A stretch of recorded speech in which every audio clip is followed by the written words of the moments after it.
Olá, tudo bem? Vamos para mais um episódio da TV Olos, né? Mulher em Foco. Hoje é a primeira terça-feira pós-carnaval e eu vou trazer aqui um pouco sobre dança. Sou Silvia Starling, psicóloga, terapeuta tântrica. O que eu quero dizer sobre a dança?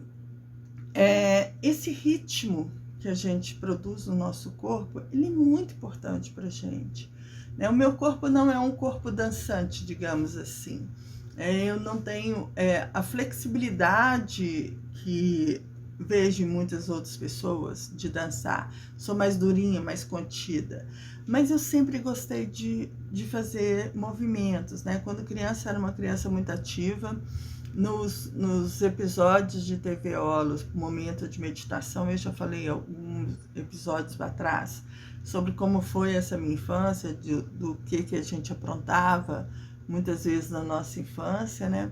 Então sempre fui desse movimento, mesmo sendo contida e muito tímida, né? Por volta dos meus 12 anos eu consegui perceber que eu precisava quebrar um pouco essa rigidez, essa minha timidez, que era extrema, né? Eu realmente tropeçava em mim mesma, de tamanha timidez, e nesses 12 anos eu me desafiei com isso.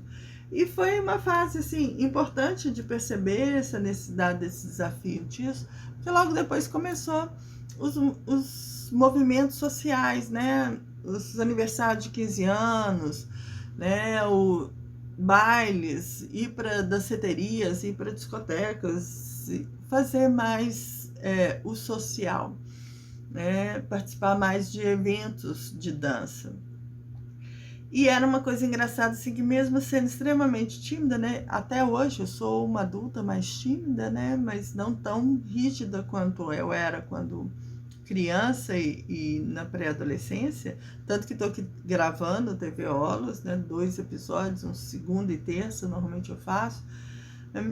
Mas eu tinha muita essa dificuldade. Mas na hora que falava que era para dançar, entrava dentro de mim uma força, uma energia que eu gostava muito, e eu não ligava muito para isso, né? Eu tenho uma irmã que ela tem uma harmonia muito mais nos movimentos dela, na expressão dela da dança, né? A minha expressão é mais contida mesmo, mas ela é satisfatória para mim, porque desde o momento que eu comecei a dançar lá na minha adolescência, 14, 15 anos, eu dançava para mim. Eu nunca dancei para o outro, ver se eu dançava bem ou não, para agradar o outro. Eu entrava no meu ritmo. E era sempre assim, entrar no processo da música, deixar a música vir e ditar o que eu fazia, né? No início eu fechava os olhos, ouvia um pouco a música, e depois disso eu já dançava. Eu e essa minha irmã, que ela é mais nova do que eu, nós éramos as que inaugurava as pistas de dança, né? Se a gente ia para um local dançar, a gente gostava de dançar a noite inteira, então começava desde cedo.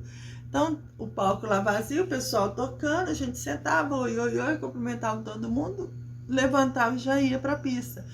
Eu podia fazer isso sozinha, minha irmã fazia isso sozinha, ela é um pouco mais tímida de fazer sozinha, mas às vezes fazia, né? Não importava, a gente tinha essa vontade de dançar, era mais importante do que a vergonha de estar dançando bem ou mal para os olhos das outras pessoas, né?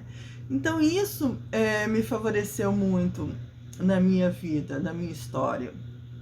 E eu não tinha assim, uma noção do porquê que isso era tão importante para mim. Como eu tinha muita dificuldade de, às vezes, colocar em palavra o que eu sentia, na dança eu percebia mais as minhas emoções, né? Eu acordava isso. Hoje eu sei por que eu acordava isso, qual que é a função da dança como uma terapia, né? Naquela época eu não tinha essa noção, mas eu já vivenciava isso, né? Era tântrica, uma pessoa tântrica que não sabia, né? Mas eu fazia isso. Eu lembro que para fazer academia, essas coisas assim, eu nunca fui muito fã. Aquela coisa de entrar e ficar repetindo o movimento, de ficar pensando em contagem, quantas sequências e tudo, eu me perco nessas sequências, nessa contagem. Era uma coisa assim ridícula.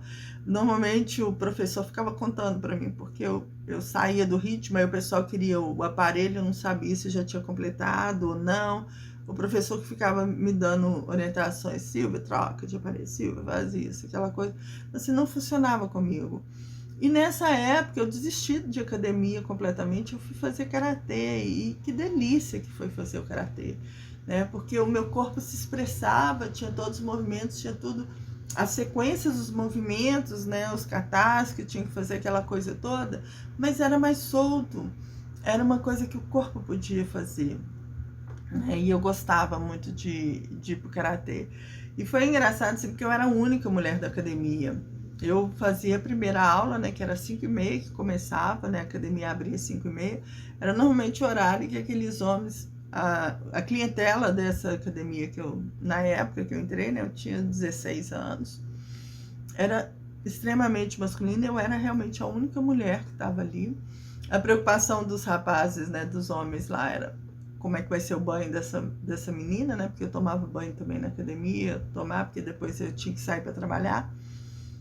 E aí eles perceberam assim que meu banho não era uma coisa muito complicada. Eu tinha um cabelão comprido, né, vinha até quase a cintura, mas dava para entender que eles precisavam de tomar banho para ir trabalhar, então normalmente fazia coque, eu fazia rabo de cavalo naquele dia, não lavava a cabeça, mas tomava um banho para tirar o suor, para refrescar o corpo, para conseguir trabalhar. Tinha 17 anos quando eu entrei, porque eu já trabalhava, né? Então era uma coisa assim que isso ganhou a turma, né, dos homens. Então eles tinham o maior respeito por mim e o maior cuidado ao mesmo tempo, porque era importante para a academia uma mulher dentro da academia. E a minha expressão, o professor mesmo falava assim, eu não me importava tanto com o que era para o outro, né? Eu me importava muito com o que meu corpo dizia. Então ele tinha que me dar as orientações e eu respirava para começar a fazer, porque o meu corpo tinha que entender as orientações que ele tinha passado. Porque no karatê, não sei se vocês já fizeram alguma vez, todos os movimentos eles são muito precisos. Você não soca de qualquer jeito, você não chuta de qualquer jeito. Você tem a intenção, você tem o jeito de fazer, porque senão você pode quebrar o pulso, dedos, você pode se machucar. E para não se lesionar, você tem que ter a técnica. E eu conseguia fazer essa técnica, entrar em harmonia com o meu corpo. E as pessoas que lutavam comigo percebiam muito isso, né? E eu fiz karatê durante um bom tempo, até começar a fazer os estágios da faculdade, entrar na faculdade, fazer os estágios e tudo, que aí eu tive que parar, porque eu trabalhava, fazia estágio e estudava à noite, né? Então acordar para 5h30 estar na academia começou a ser uma coisa muito difícil para se concretizar. E eu parei nessa época.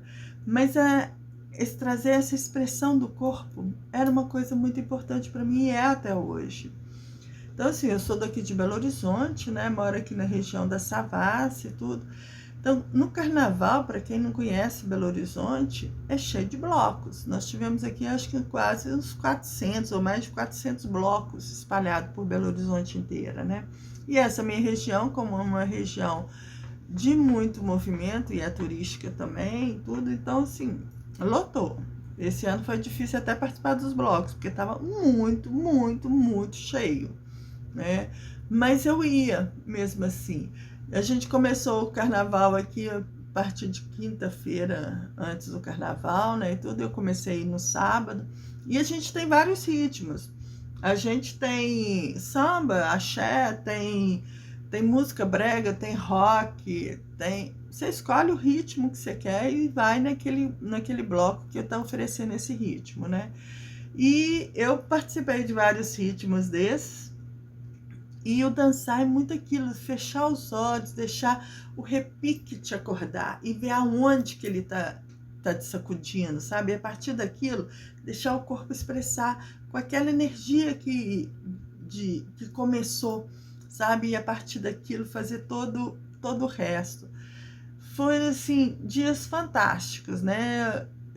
Terça-feira eu não quis sair, e é um dos blocos que eu mais gosto, que é um bloco de rock que a gente tem, mas ele é mais distante daqui da minha casa, um bairro mais distante, e o trânsito estava impossível de ser feliz, né? Então eu resolvi não sair na terça-feira de carnaval, meu carnaval terminou na segunda-feira.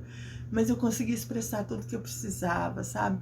Quando a gente começa a movimentar, é tipo assim, rocha, sabe? Que vai sedimentando as coisas dentro do corpo. A gente faz isso com as nossas emoções. A gente recebe a emoção e não presta atenção, uma raiva que fez tudo. A gente vai e sente a raiva e alimenta essa raiva. Ela entra no nosso corpo procurando espaço para ela se localizar, onde ela vai alojar.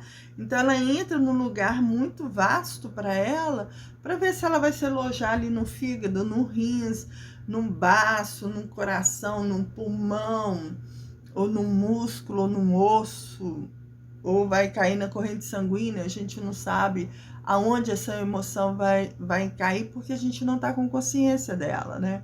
Quando a gente sabe, ó, fulano me fez raiva, isso aqui me fez raiva, por que isso me fez raiva, isso aqui mexeu comigo em que instância, isso não vai para o corpo, né? Não sedimenta igual essas rochas. E a dança vem como aquele vulcão, né? Que tá ali, aquela lava borbulhando, né? Precisando de espaço. Ela vem abrindo espaço no meio dessas sedimentações todas para fazer a sua explosão. E isso é curativo, e isso é terapêutico, né? Então, assim, no Tantra a gente trabalha muito com essa energia vital. A gente trabalha muito com esse suor do corpo, esse movimento, né? Nessa segunda-feira, né, ontem, eu falei sobre meditação ativa no movimento e meditação, né, na TV Olos, no episódio TV Olos.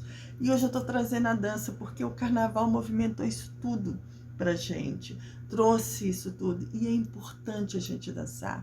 Eu acordo toda manhã e faço, a minha meditação é a meditação ativa, ou então é uma meditação de respiração, porque eu preciso de acordar esse corpo, eu preciso de conversar com o meu corpo para preparar o que eu preciso de produzir durante o dia, para que a energia consiga ser alimentada, para que essa produção aconteça durante o dia. E eu trago isso para vocês hoje. Tenha consciência do seu corpo, tenha a noção de como as emoções, como as coisas que vêm externa, vêm para o seu corpo e aonde ela aloja, para que vocês não adoeçam com isso. Estejam atentos, converse com o seu corpo. O Tantra faz isso. O Tantra não é sexo como é pregado, ele é muito mais essa terapia de tirar o que está ali fixo, o que está morto dentro do corpo e trazendo retenções. Então se abra, se expanda, se permita, tá? Converse com seu corpo e isso é uma solução. Namastê, até o próximo episódio.